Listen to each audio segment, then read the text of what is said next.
नमस्कार। भृगु नाड़ी की यात्रा में आज हम लोग इस पत्रिका के माध्यम से यह जानने का प्रयास करेंगे कि किसी भी नेटिव की नौकरी जो है वो कब लग जाती है, उसे नौकरी कब प्राप्त हो जाती है, उसका भाग्योदय कब होता है या उसे पदोन्नति अर्थात प्रमोशन कब मिलती है। तो देखिए, आप लोग जैसा कि जानते हैं, मैं पहले से आप लोगों को बताते भी आ रहा हूँ कि शनि जो होता है वो कर्म का कारक होता है और भृगु नाड़ी में मुख्य दो ही प्रमुख ग्रह हैं जिसको गुरु और शनि के नाम से हम लोग जानते हैं। यही दो ऐसे ग्रह हैं जो पूरा का पूरा जीवन जो है व्यक्ति का वो निर्धारित करते हैं। तो देखिए, ये जो स्थिति है गुरु वृषभ राशि में और शनि कुंभ राशि में वक्री, ये आज की स्थिति है। मेरे कहने का तात्पर्य ये है कि यदि आज कोई जीव संसार में आता है तो हम लोग ये कैसे जानें कि ये भविष्य में इसे कब नौकरी प्राप्त होगी या इसका भाग्योदय कब होगा। इसको हम लोग जानने का आज जो है प्रयास करेंगे भृगु नाड़ी के सूत्र के माध्यम से। तो और विलंब न करते हुए हम लोग आज की यात्रा को आरंभ करते हैं। देखिए, शनि चूँकि पत्री में वक्री है तो शनि का प्रभाव उसकी पिछली राशि में भी होगा, मकर में भी होगा। तो क्या है कि देखिए, सूत्र ये है कि जब बृहस्पति अर्थात ये जो बृहस्पति वृषभ में आज स्थित है, तो जैसे जैसे ये बृहस्पति आगे बढ़ेगा, ठीक है, तो हम लोगों को ये देखना है कि बृहस्पति आगे बढ़ते बढ़ते एक तो देश काल परिस्थिति का हम लोगों को ध्यान रखना है कि नेटिव की स्थिति क्या बन रही है। साधारणतया कि वो नेटिव जो है कमाने की एज में आता है तो वो नौकरी के लिए प्रयास करता है, ठीक है। और दूसरी स्थिति तब बनती है जब किसी प्रकार का जो है कोई अशुभ घटना नेटिव के साथ घटित हो जाती है। ईश्वर ना करे किसी के साथ ऐसी घटना घटे, अर्थात मैं ये कहना चाहता हूँ कि नेटिव के जो पिता हैं या उसके घर के जो बड़े सदस्य होते हैं वो जीवित नहीं हैं। इस कारण से नेटिव को बहुत कम उम्र में पढ़ाई लिखाई छोड़कर ही रोज़गार के लिए भटकना पड़ता है। तो हम लोग ये मानकर चल रहे हैं कि नेटिव जो है पूरी तरह से सक्षम है और एक निश्चित समय आने पर वो नौकरी के लिए प्रयास करेगा। तो इसकी नौकरी कब मिलेगी, तो देखिए इसे समझने का प्रयास करते हैं। तो गुरु जैसे जैसे आगे बढ़ेगा, ठीक है, तो उससे हम लोग इस बात को निकालने का प्रयास करेंगे। तो हम लोगों को करना क्या है, देखिए सूत्र ये है कि गोचर का गुरु जन्म के शनि से संबंध बनाए। गोचर का गुरु जन्म के शनि से संबंध बनाए और गोचर का शनि जन्म के गुरु से संबंध बनाए। अब किस प्रकार से संबंध बनेगा, तो संबंध मैं फिर से कह दूं, संबंध नाड़ी का जो सिद्धांत अपना है संबंध बनने का, जैसा कि मैंने पिछले वीडियोस में आप लोगों को बताया है, उसके अनुसार ही संबंध बनने चाहिए। तो आइए हम लोग देखते हैं। अब हालांकि यहाँ बृहस्पति कितने डिग्री का है ये सब मैं नहीं ले रहा हूँ, मोटे मोटे तौर पर ले रहा हूँ, सीधा स्ट्रेट एक वर्ष मानकर चलेंगे। तो 1 2 3 4 5 ऐसे करके जब काउंट करेंगे तो ये जो मेष राशि है, यहाँ पे मैंने मेष को डिनोट नहीं किया है, आप लोग समझ लीजिए।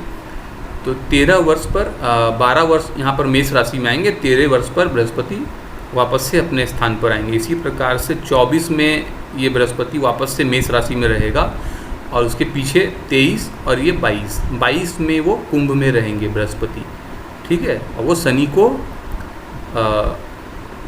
जो है उसको बोल सकते हैं हम लोग कि उस शनि को जो है सक्रिय करेंगे या उसको एक्टिवेट करेंगे। और चूंकि शनि वक्री है, फलस्वरूप वो मकर राशि में भी अपना प्रभाव रख रहे हैं शनिदेव।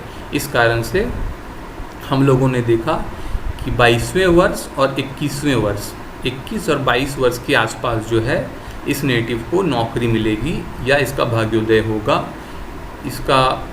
इसके जीवन में बड़े बदलाव आएंगे जो कि सकारात्मक हो सकते हैं, हम लोग यह मानकर चल रहे हैं। क्योंकि हम लोग यहाँ पर बाकी ग्रह नहीं देख रहे हैं, जस्ट मुझको आप लोगों को सूत्र बताना था, इसलिए मैं ये आप लोगों के समक्ष रख रहा हूँ। तो सिंपल में साधारण में स्थिति में हम लोग ऐसे ही फलित करते हैं। बाकी अगर कोई ऐसे ग्रह आ रहे हैं जो कि शनि को पीड़ा दे रहे हैं या स्थिति ठीक नहीं है, तो फिर यहाँ पर घटना घटित नहीं होती है, वो एक अलग विषय है, वो योग भंग है, तो उस पर मैं नहीं आ रहा अभी। तो हम लोगों ने देखा कि 22 और 21 वर्ष में, अब जरा शनि को हम लोग गोचर के माध्यम से देखते हैं। तो शनि हम लोग मानकर चलते हैं कि शनि अभी इस जगह पर 3 वर्ष ही रहने वाला है, ठीक है। तो हम लोग इस तरह से जब गणना करेंगे तो 30 वर्ष पर यहाँ रहता है शनि मकर में, जब पूरा एक चक्र लगाएगा तो 30 वर्ष। इसके पीछे जो फिर जो है अब यहाँ से हम लोग 5 वर्ष माइनस कर देंगे, फिर 7.5 वर्ष हम लोग यहाँ से अगर घटा दें। ऐसे देखिए सिद्धांत क्या है, सिद्धांत है कि शनि जिस राशि में बैठते हैं उस राशि में 3 वर्ष, उसकी अगली राशि में 2 वर्ष, फिर उसकी अगली राशि में 3 वर्ष, फिर उसकी अगली राशि में 2 वर्ष, अर्थात 3-2 3-2 3-2 इस प्रकार से गिनना चाहिए। और राहु केतु के लिए 2-1-2-1-2-1 इस प्रकार से गिनना चाहिए, ठीक है। बृहस्पति के लिए तो 1 वर्ष साधारण जो नियम है वही है। तो हम लोग जब देखेंगे तो 21-22 के आसपास जो है ये शनि कन्या राशि में गोचर में रहे होंगे, ठीक है। या उसकी जो साधारण पद्धति में जो हम लोग कहते हैं कि हम लोग डिग्री को नहीं देख रहे, हम लोग जस्ट ऐसे ही मूव कर रहे हैं और वहाँ से भी परिणाम ठीक ठाक आ जाते हैं। तो 21-22 के आसपास जो शनि जो है ये कन्या राशि में गोचर कर रहे थे और जन्म के बृहस्पति से जो कि वृषभ राशि में बैठा है उससे त्रिकोण में संबंध बना रहे थे। इसका अर्थ ये हुआ कि 21 से 22 वर्ष के दरमियान जो है यहाँ पर इस नेटिव की जो है नौकरी जो है वो लग जाएगी, या इसे कर्म क्षेत्र में कोई बड़ा परिवर्तन आ सकता है, इसका उत्थान हो सकता है। यदि व्यक्ति अपने पिता के व्यापार में रह रहा होगा उस समय पर, यदि नौकरी नहीं करना चाह रहा होगा तो उसके व्यापार में एक ज़बरदस्त जो है उछाल आता है। इसके अलावा बड़ा भाग्य जो है ओपन होता है। ऐसे समय पर जो है नेटिव को घर, मकान, वाहन आदि का सुख भी प्राप्त होता है, ठीक है। तो आशा कर रहा हूँ कि आप लोग सूत्र को समझ गए हैं। मैं फिर से सूत्र को दोहरा देता हूँ कि गोचर का बृहस्पति जन्म के शनि को प्रभावित करता हो और गोचर का शनि जन्म के बृहस्पति को प्रभावित करता हो, ठीक है। ध्यान से सूत्र को आप लोग लिख लीजिए कहीं पर कि गोचर का बृहस्पति जन्म शनि को प्रभावित करता हो और गोचर का शनि जन्म के बृहस्पति को प्रभावित करता हो, तो उस समय पर भाग्योदय का ये एक समय जो है भृगुनंदी नाड़ी में बताया गया है और जो कि बहुत कारगर है। इसके अलावा एक सूत्र और है, जैसे हम लोग यहाँ पर गुरु और शनि को हम लोग देख रहे हैं, इसी प्रकार हम लोग शुक्र और शनि को भी देखते हैं। इस समय पर भी नौकरी मिलती हुई देखी गई है, ठीक है। सेम सिद्धांत को शुक्र और शनि पर भी लागू कर सकते हैं। अब देखिए आप लोग कहेंगे कि 21 और 22 ये तो 2 वर्ष का कालखंड हो गया। जी हाँ, कालखंड हो गया 2 वर्ष का, ये बहुत टाइम है, लेकिन इसको एक्यूरेट जानने के लिए आप इसमें गोचर लगाइए डिग्री के अकॉर्डिंग, तो वहाँ पर आपको बहुत सरलता से समझ में आ जाएगी बात। और उसके बाद क्या है कि आप मंगल सूर्य का गोचर लगाकर उसको 45 दिन से 1 महीने के अंदर घटना को आप नज़दीक में ला सकते हैं। उसके पश्चात आप चंद्र का गोचर लगाइए तो वो 2 सवा 2 दिन 4 दिन के भीतर की घटना आपको मिल जाएगी और अधिक परिश्रम करने से आप शायद आप दिन भी निकाल सकेंगे। तो ये मैं आपके ऊपर छोड़ता हूँ कि आप कैसा करना चाहते हैं। परंतु हाँ, एक चीज़ है कि सरलता से ज़्यादा दिमाग पर जोर नहीं देकर सिंपल में यदि देखा जाए तो ये बहुत सुंदर विधा है और 21-22 वर्ष के आसपास जो है यहाँ पर नौकरी लगती हुई प्रतीत होती है। इसके अलावा अगर हम लोग ये देखें कि 21-22 वर्ष में नौकरी नहीं लगी, तब कब लगेगी, तो अगेन आप गुरु को आगे बढ़ाइए और शनि को भी आगे बढ़ाइए। तो जब इनका आपस में संबंध बनेगा तो उस समय पर नौकरी मिलेगी। इतना ही है, बहुत सरल है। इससे सरल विधा और क्या हो सकती है ना। और फिर एक बात और भी है कि कुछ जो नाड़ी के बड़े बड़े विद्वान रहे हैं उनका कहना भी है कि झूठ जो है वो कई होता है, मिथ्या जो होती है वो कई प्रकार होती है, वो उसको कई प्रकार से कहा जाता है और जो है उसकी गिनती नहीं, झूठ की कोई सीमा नहीं होती, ठीक है। लेकिन सत्य जो है वो एक ही होता है।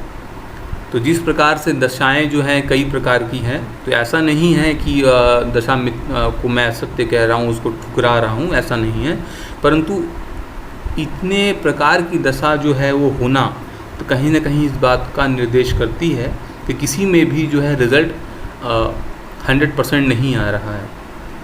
तो प्रत्यक्ष को प्रमाण क्या, तो बड़े विद्वानों ने कहा है कि दशा मिथ्या है, गोचर सत्य है। दशा जो है वो झूठ है, उन लोगों का यही कहना है, और गोचर सत्य है। जो प्रत्यक्ष को प्रमाण क्या, जो कहावत ही है। तो जब जो स्थिति मैं देख पा रहा हूँ तो मैं उसी को मानूंगा। तो बेहतरी इसी में होती है कि गोचर के माध्यम से फलित करना चाहिए। भले ही दशा जो है वो किसी घटना को घटित होने के लिए जो है वो ज़रूरी होती है, गोचर उसके अंदर कार्य करता है, परंतु अंदर कार्य करते हुए भी जब तक गोचर अनुकूल नहीं होगा तो घटना घटित होती नहीं है। ठीक है, तो सीधा गोचर पर ही अगर हम लोग फोकस करें तो फलित बहुत बेहतरीन दिया जा सकता है और बहुत सूक्ष्मता के साथ दिया जा सकता है, ऐसा मेरा मानना है। तो भृगुनंदी नाड़ी की यही ब्यूटी है कि बिना दशा पद्धति के आप फलित कर सकते हैं। इसके अलावा भी कुछ लोग ऐसे हैं जो नाड़ी में जो कि भृगु दशा का इस्तेमाल जो है करते हैं, भृगु की पद दशा जो होती है। इसके अलावा नैसर्गिक दशा है, उसका भी उल्लेख आता है। इन सब चीज़ों का ये लोग इस्तेमाल करते हैं। तो जो इच्छुक हैं वो लोग कर सकते हैं। डेटा क्या है, डेटा तो बहुत अवेलेबल है, आपको कई पुस्तकें हैं जिसमें कि सारा डेटा अवेलेबल है भृगु की पद दशा की गणना और नैसर्गिक दशा के बारे में। इन सब के विषय में जानकारी ऑलरेडी अवेलेबल है, तो उन सब के विषय में मैं डिस्कशन करने नहीं चाह रहा। आज के लिए इतना ही इसको रखते हैं, फिर अगले वीडियो में किसी और विषय को लेकर मिलेंगे। वीडियो को समाप्त करने से पहले मैं आप लोगों से कहना चाहूँगा कि यदि आप लोगों ने अभी तक चैनल को सब्सक्राइब नहीं किया है तो चैनल को सब्सक्राइब कर लीजिए। और मैंने फेसबुक पर एक ग्रुप का निर्माण किया है आप लोगों के लिए, जहाँ पर मैं भृगुनंदी नाड़ी, पराशर या देवकेरलम आदि से कुछ सूत्र जो है वो मैं निरंतर वहाँ पर समय समय पर देता रहता हूँ। तो आप लोग उस ग्रुप से जुड़ने का प्रयास कीजिए, वहाँ से आप लोगों को लाभ होगा। ग्रुप का लिंक मैं डिस्क्रिप्शन में दे रहा हूँ। धन्यवाद।